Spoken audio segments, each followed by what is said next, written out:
The sweet smell of victory. Finally. After 3 games, the Heat finally get one in the win column. They beat the Toronto Raptors in game 3 of the regular season.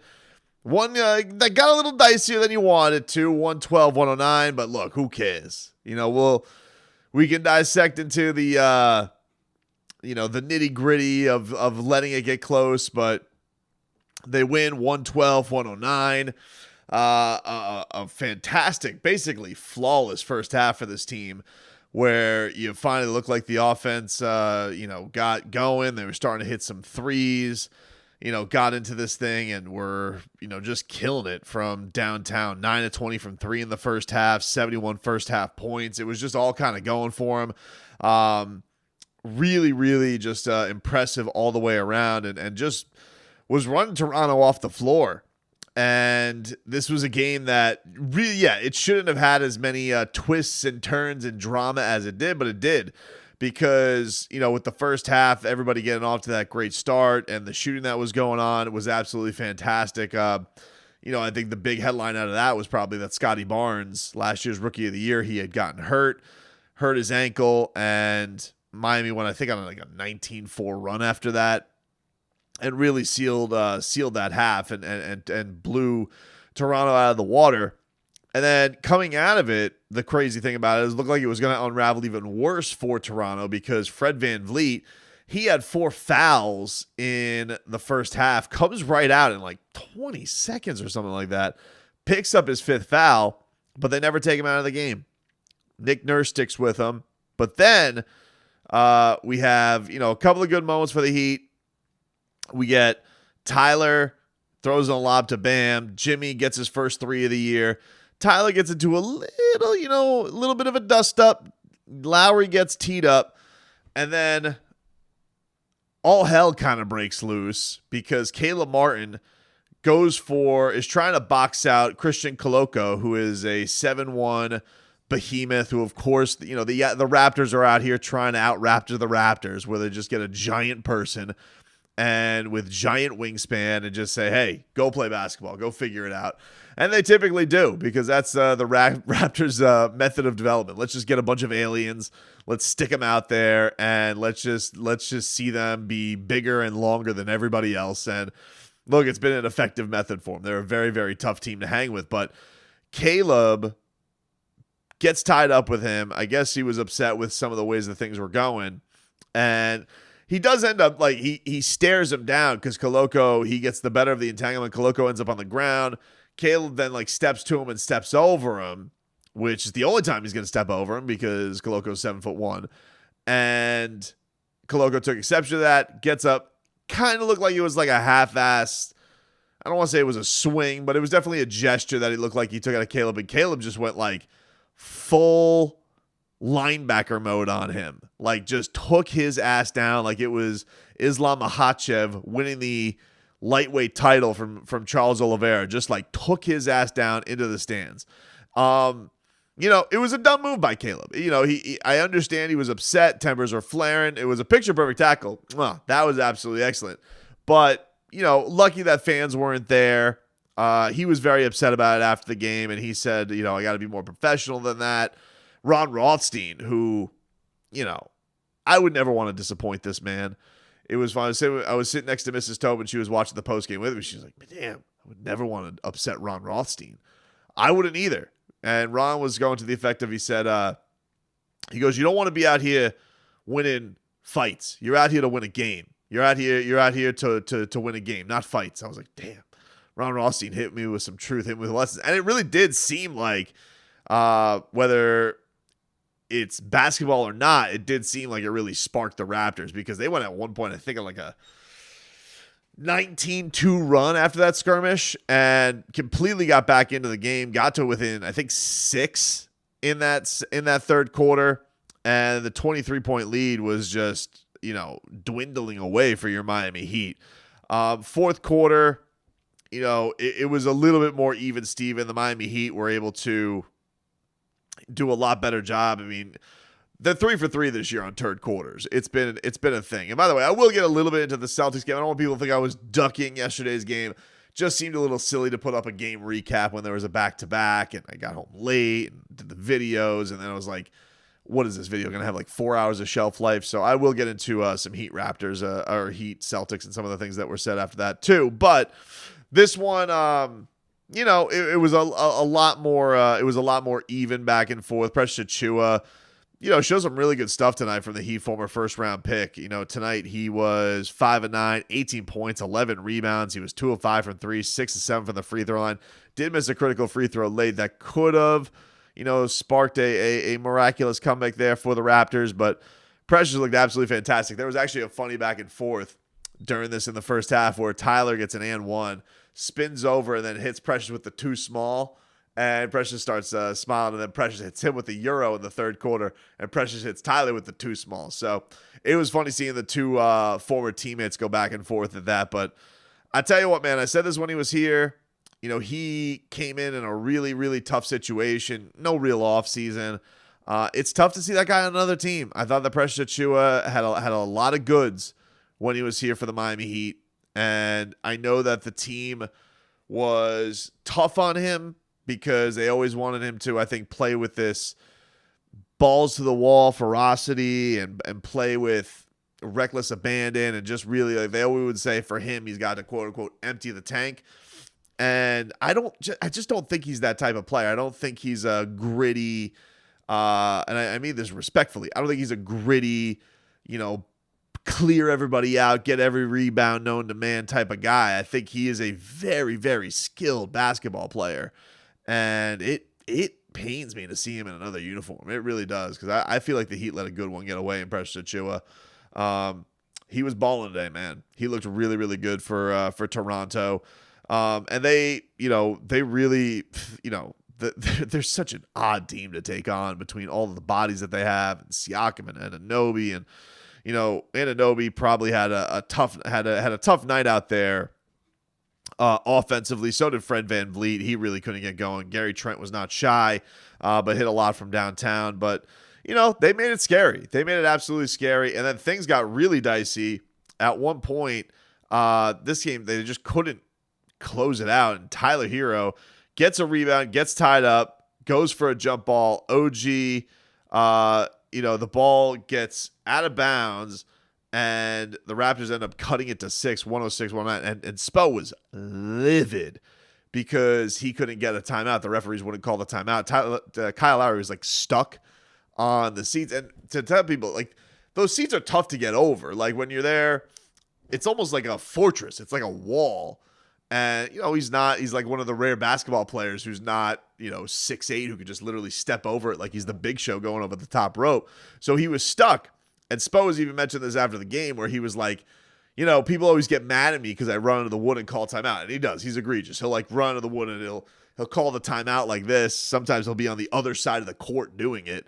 And it's hilarious that, now he has more ammunition for his theatrics. Like, he can go out there now and, I could see Eric Spoelstra like going out there and like doing the body surf, trying to get the timeout now, because this just adds more fuel to the fire for him. But it really did get dicey there. Afterwards, Lowry, got a huge bucket late to put the Heat up 8, because but even after that, it was still really, really tough to get to the win, because Bam had a dumb foul on Precious, which was able to cut the lead with free throws to 6. Then Jimmy got a travel. OG hit a 3-pointer that cut it to 3. Jimmy then hits 1 of 2 free throws, puts it up 4. Precious Achiuwa went to the line. He missed the first free throw. That was kind of the saving grace there. So Heat hold it off. They get their first win. One guy I didn't mention who I thought absolutely played fantastic today was Max Strus. Strus got loose. He was awesome. 20 points, 8 of 14 from the floor. Really good defensively too. He had like some great fast break stops. Max Strus is just turning himself every single time. Max Strus and Gabe Vincent, quite frankly, they just are two really, really good basketball players. They really are impressive in everything they do out on the floor. Max Strus played 37 minutes tonight. And he was critical. He was really, really good for this team. As far as Jimmy Butler, led the Heat in scoring with 24 points. Tyler Hero, He had 14 and 22 minutes. He did tweak his knee at one point, but did come back in, so it looks like he's going to be okay. But Tyler Hero, 14, 8, and 6 in a matter of 22 minutes, so a really efficient game for him. Pretty quiet game from Bam Adebayo, who had some, had a couple big lobs. But one kid, there's this kid I'm sure you're going to see on Twitter who went viral from the Heat game. It was so check that on out from around the Heat Twitterland. But got their first win.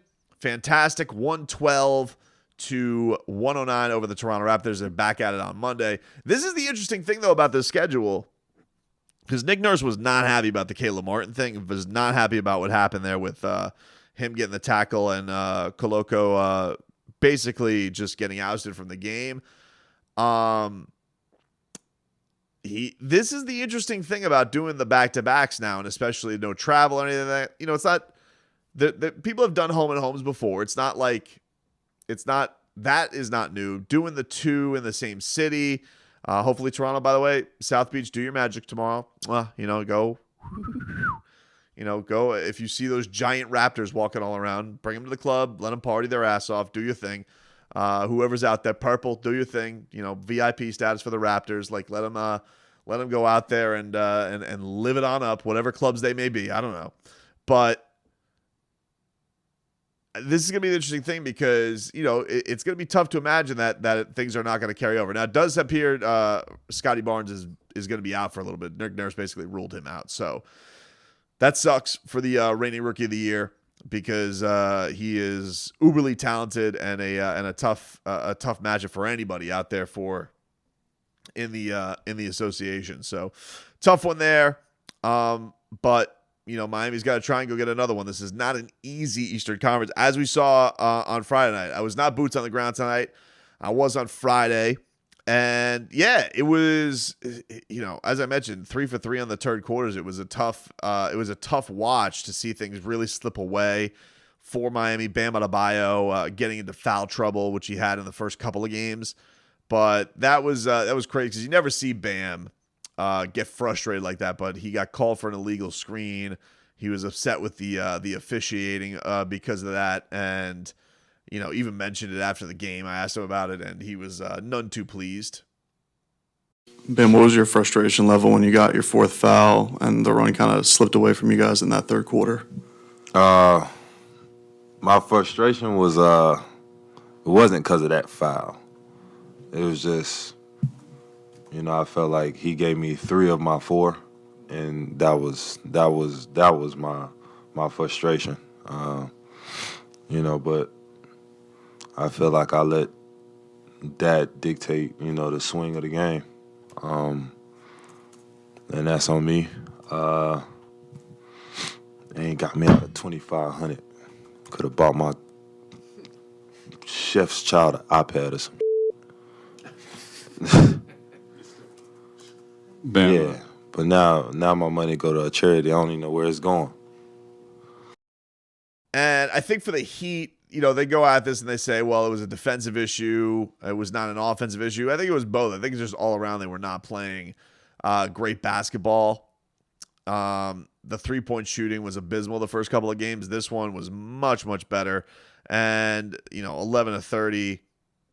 In fairness to Miami, they started 9 of 20, so they only hit 2 3-pointers after halftime. But that crazy clip that they had was what really got them to the point in the first half. So, they still haven't had, I would say, one of those lights out games that they have had from 3, but still more than capable of doing that for sure.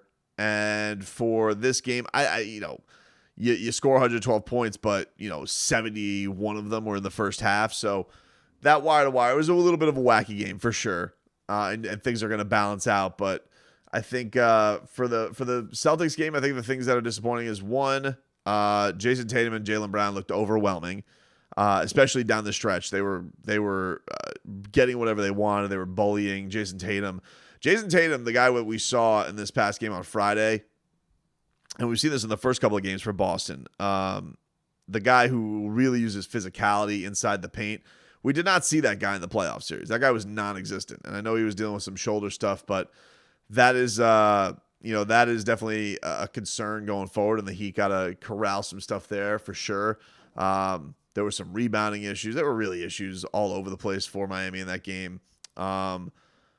They showed some fight, but it's just, you can't go and let good teams get on these crazy runs to pull away. It was tough getting back into it for sure. Jimmy Butler was saying at the time, defense wasn't fantastic, and I don't think that we have seen the best version of the Miami Heat, but I do think that there were some better things. Certainly Kyle Lowry's looked better the last 2 games. This was by far his best game. For the bench, Max and Gabe really stepping up in those roles, because I think the starting unit has looked good. All the questions about what is the starting unit, I think it's looked good. I think that these 5 guys together fit pretty well. Certainly there are some still questions about the size about it.